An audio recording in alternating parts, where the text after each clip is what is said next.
Ako po si Nikki Jane Costales. Ako po ay isang guro dito po sa Pamas. Ako po ay dito na-assign sa Bungbong na kung saan ito po yung panibagong school na itinayo at ang school po na ito ay pioneering.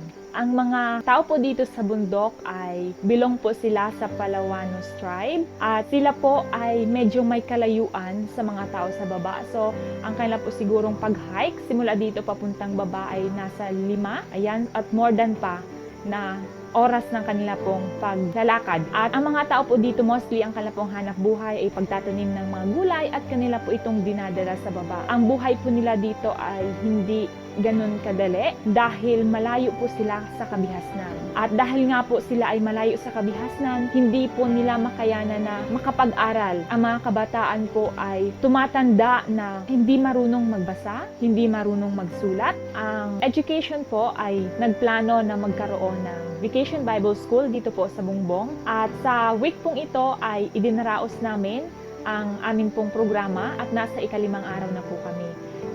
Itong Vacation Bible School po ay panimula para makasalamuha po namin ang mga kabataan.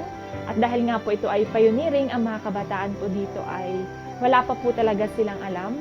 At kahit sa kaunting paraan ay amin na po silang maturuan at maipakilala na po namin sa kanila si Jesus. Isa pong kasiyahan para po sa aming mga guro na ang mga batang ito po ay maturuan. Masaya po kami na nakikita namin sila na sa ilang araw namin po silang natuturuan ay unti-unti po silang natututo.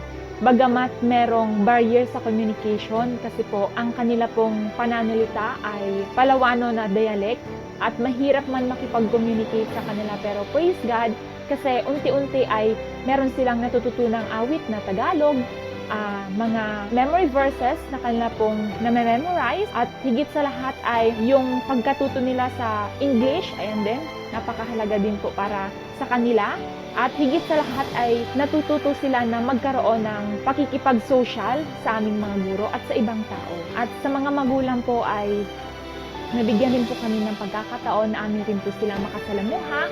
Ang iba pong mga guro ay tinuturuan din sila at higit sa lahat ay ang salita ng Panginoon. Sa pamamagitan nito ay unti-unti po nilang nakikilala ang Panginoon na may lalang ng lahat ng bagay. Ang Vacation Bible School po ay napakalaking tulong para po sa mga kabataan at sa mga magulang sa lugar po ito. Ang ating pong mga magiging estudyante sa lugar po ng Bungbong ay unti-unting nagiging masigla. Unti-unti pong nagkakaroon ng kulay yung kanila pong pag-asa na makapag-aral. At nagkaroon sila ng at least mabuhay yung pangarap na minsan pa ay nanais nila na makapagtapos, matutong bumasa, matutong magsulat, at marami pa pong iba. Kami po ay nagnanais ng gawain ng Panginoon ay lumago pa sa lugar ng Panginoon. At bilang paghingi po namin ng suporta sa inyo, hiling namin ang inyong pong panalangin na sa gawain ng Panginoon sana po ay lumago pa. Ganun din po sa pangailangan ng missionary na naway magkaroon din po kayo ng puso na kung saan ay handang mag-commit sa gawain ng Panginoon.